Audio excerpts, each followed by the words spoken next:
Good morning at 7 o'clock. Welcome to the ICRT Morning Report. I'm Nancy Sun with Clifford Chu. In Taiwan, the Food and Drug Administration says tests conducted on fresh and flavored milk products show they are safe and free of banned chemicals and veterinary drugs. In world news, officials say European Union sanctions against Iran could be eased as soon as December. In business, the TAIEX closed nearly 1% higher yesterday, with dealers citing the government's plan to consolidate state-invested banks for the pushing up in the market. And in sports news from the Premier League, West Bromwich Albion and Aston Villa drew 2-2. And now looking at the weather across Taiwan, according to the Central Weather Bureau, we can expect partly clear skies across much of the north with a high of 21 in Taipei, and mostly clear skies in the center and south with a high of 24 in Taichung and a high of 25 in Kaohsiung. Current temperatures now, Taipei 18, Taichung 18, and Kaohsiung 21. Good morning. The Food and Drug Administration says tests conducted on fresh and flavored milk products show they are safe and free from banned chemicals and veterinary drugs. The statement comes a week after Business Weekly published a report claiming that tests it carried out on milk products show that 60% of the products contained trace amounts of veterinary drugs, including antidepressants. According to food safety officials, experts have concluded that recent government tests counter the magazine's findings, and Business Weekly's results were incomplete and could not be interpreted. The Food and Drug Administration is now requesting the magazine provide additional information about the tests it carried out. Business Weekly has until tomorrow to provide the information or face a fine of 300,000 NT for violating the Act governing food sanitation, which requires full disclosure when releasing test results. Foreign Minister David Lin says the Ma administration is in contact with the United States and Japan over China's demarcation of an air defense identification zone in the East China Sea. However, when quizzed by lawyers yesterday about the contents of talks with Washington and Tokyo, Lin declined to go into detail, only saying that they were aimed at expressing the Ma administration's hope that territorial disputes can be settled via peaceful dialogue. Lin also dismissed calls for the Ma administration to question China's right to demarcate an air defense identification zone over the area, telling lawmakers that relevant government agencies are evaluating the situation. China declared the demarcation of the East China Sea Air Defense Zone Saturday, claiming the right to identify, monitor, and possibly take military action against aircrafts that enter the zone, which includes the disputed Diaoyu Tai Islands. A Navy tank landing craft departed from Kaohsiung's Doing Naval Base yesterday to deliver relief supplies to typhoon-hit parts of the Philippines. The Chungho will take about 4 days to reach Cebu in the central Philippines. Speaking at a ceremony marking the shipment of relief supplies, Philippine representative in Taiwan, Antonio Basilio, says his government is grateful for Taiwan's assistance in Manila's post-disaster relief and reconstruction efforts. The ship is delivering 552 tons of relief supplies and equipment, including prefabricated houses donated by the Buddhist Compassion Relief Tzu Chi Foundation. The vessel is being escorted on its 900 nautical mile voyage by a Lafayette-class frigate. Defense officials say the deployment of an escort vessel is standard practice, but the frigate will not enter Cebu port when the Chungho docks to unload relief supplies. The government says the Gambia's decision to sever diplomatic ties with Taiwan was linked to a request for more financial aid. According to officials, Gambia's President Yahya Jammeh had requested additional aid for national security purposes and other strategic factors. The Ma administration says these requests could not be satisfied by the government. The island's former ambassador to the Gambia, Samuel Chen, has said Gambia's president demanded $10 million in extra aid to be paid in one as a lump sum. The Gambia made that request in January but failed to show how the funding would be used. China's top negotiator with Taiwan, Chen Deming, says he expects to face protests when he arrives in Taiwan later today. Speaking in Beijing yesterday, Chen says he is psychologically prepared to hear different voices during his visit. The statement follows the Taiwan Solidarity Union vowing to have protesters follow Chen's Association for Relations Across the Taiwan Straits delegation everywhere during their week-long stay on the island. The TSU says Chen's visit is aimed at pressuring the Ma administration into passing a cross-strait service trade agreement, which was signed by the two sides in June. Chen has denied that charge, saying the Chinese delegation was coming to Taiwan to learn about the island's private sector and the development of free economic pilot zones. The Chinese delegation will return to Beijing on December 3rd. And staying with cross-strait news, the Ministry of Finance says the Ma administration has reached a consensus with Beijing regarding the contents of a cross-strait taxation agreement.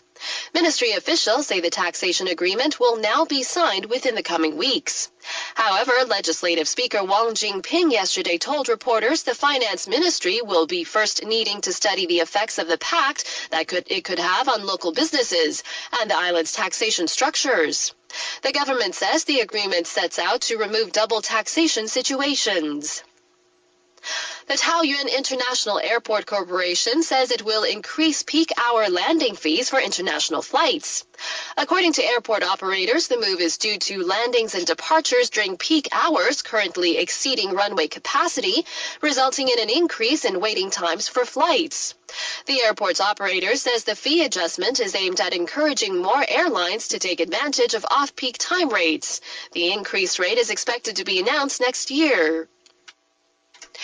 The Taipei Rapid Transit Corporation says the Xingyi line carried more than 250,000 passengers yesterday, the first day of operations.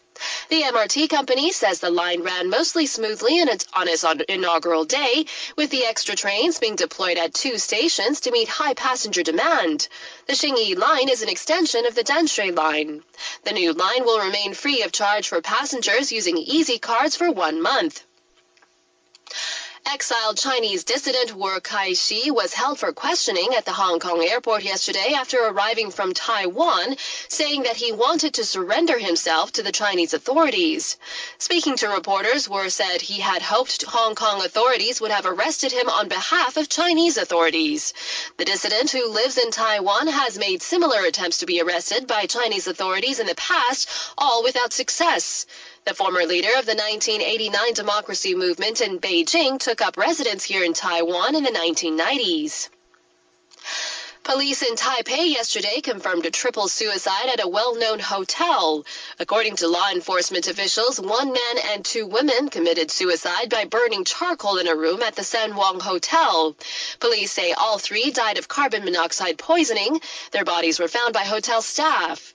An investigation into the suicide is now underway. Chunghwa Telecom says it plans to deploy more small cell-based stations to help expand the coverage of its 4th-generation network that is slated to go into operation next year. The telecom company says the low-powered radio access nodes have a coverage range of between 10 meters and 1 to 2 kilometers and will be installed in outdoor locations such as on street lights in the initial stage of 4G network deployment. Chunghwa Telecom became the biggest winner in the 4G bidding war after an auction for telecommunication service licenses for the new network took place October 30th. Chunghwa Telecom secured 3 frequency blocks for 39 billion NT. And finally, the Taichung city government is preparing to host the world's first giant teddy bear Christmas installation artwork. According to local officials, some 100 of the giant teddy bears will be placed at popular spots around the city, including the Maple Garden and Calligraphy Green Way. The city government says the giant teddy bear artwork is the first such installation of its kind in Asia. The teddy bears will go on display from this coming Thursday through January 5th.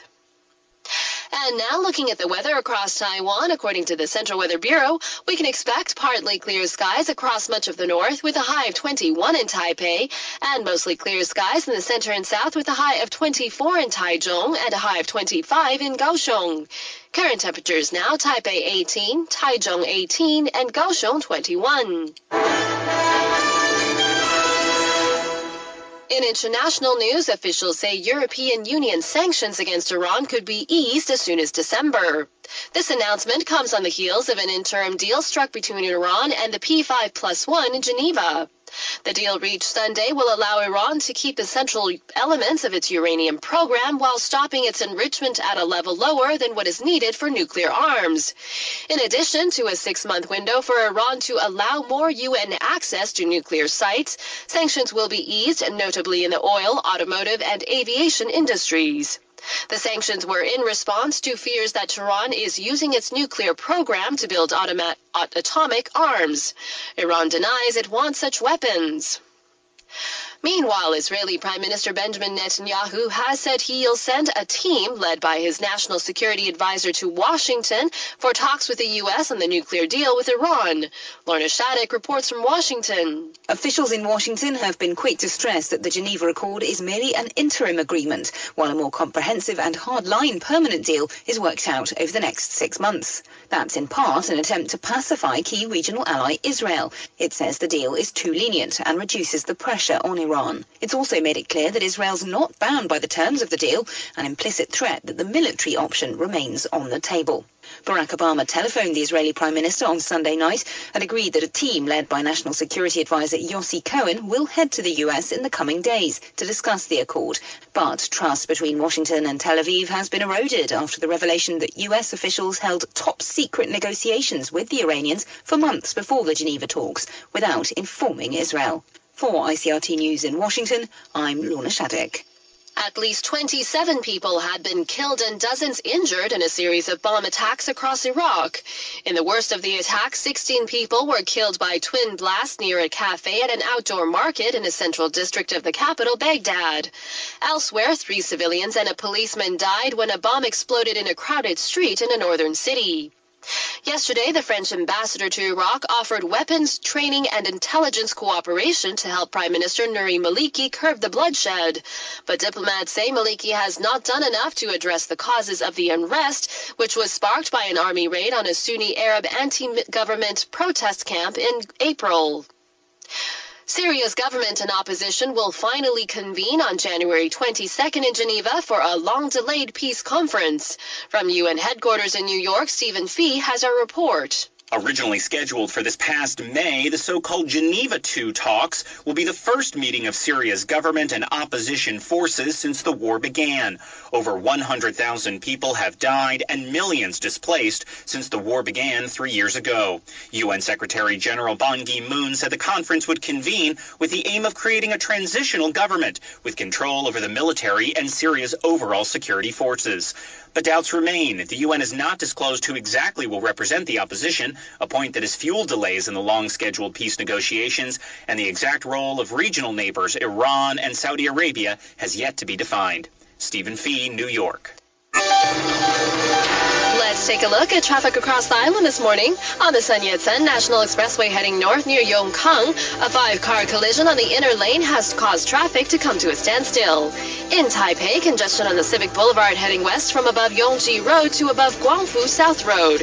In Tainan on Nanke Hong Bridge heading towards Nanke, a car is stalled on the outer lane. And that's the ICRT traffic report. I'm Nancy Sun.